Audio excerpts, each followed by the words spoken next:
नमस्कार। देखिए, संयुक्त परिवार की पुरानी परंपरा बहुत ही आम है और आज भी काफी सारी फैमिलीज हैं जो जॉइंट फैमिली में रहती हैं और उनके परिवार में उनके पेरेंट्स रहते हैं, ग्रैंड पेरेंट्स रहते हैं, भाई रहते हैं, छोटे भाई, बड़े भाई और सब मिलकर बहुत प्यार से रहते हैं। तो आइए आज हम जानेंगे कि परिवार के सभी सदस्यों को समायोजित करने के लिए वास्तु के अनुसार कैसे एक घर बनाया जा सकता है। देखिए, जब हम एक जॉइंट फैमिली में रहते हैं तो संस्कार और परंपराएं जो हमारे बुजुर्गों के मार्गदर्शन में हमारी अगली पीढ़ी को ट्रांसफर होती है और वही अनुशासन की शिक्षा उनको मिलती है। साथ ही साथ में हम एक जिम्मेदारियों को साझा करते हुए, संतुलन बनाते हुए एक दूसरे को सुरक्षा की भावना का एहसास कराते। तो ऐसे में जब हम जॉइंट फैमिली में रहते हैं तो उसमें रहने वाले व्यक्तियों की व्यवस्था कैसे होनी चाहिए, आज उसके बारे में जानने की कोशिश करेंगे।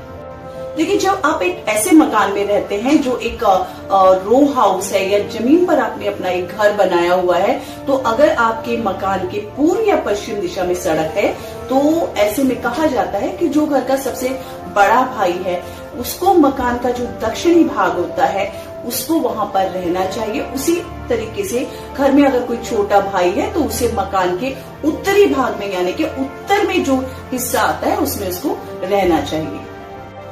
और यदि मकान के उत्तर या दक्षिण दिशा में सड़क हो तो जो सबसे बड़े भाई हैं उनको मकान का पश्चिमी भाग और जो सबसे छोटा भाई है उनको मकान का पूर्वी हिस्सा लेना चाहिए।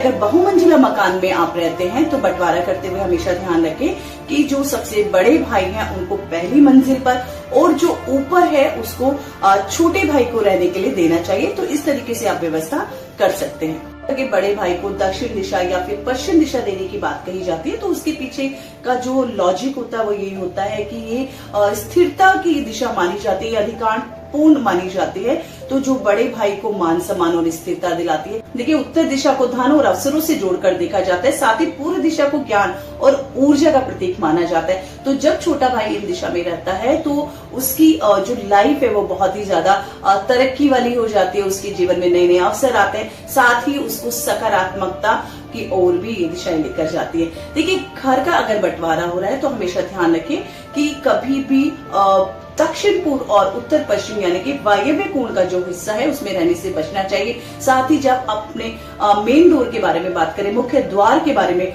बात करते हैं तो उसका मिलजुल कर रास्ता निकाल लेना चाहिए और उसकी भी दिशाओं का आपको बहुत ज्यादा ध्यान रखने की जरूरत है। तो बस वास्तु की इन बारीकियों को समझने के लिए हमारे चैनल से जुड़े रहे और अगर आपने अभी तक हमारा चैनल सब्सक्राइब नहीं किया है तो उसको सब्सक्राइब कर ले, लाइक शेयर करना बिल्कुल ना भूलें।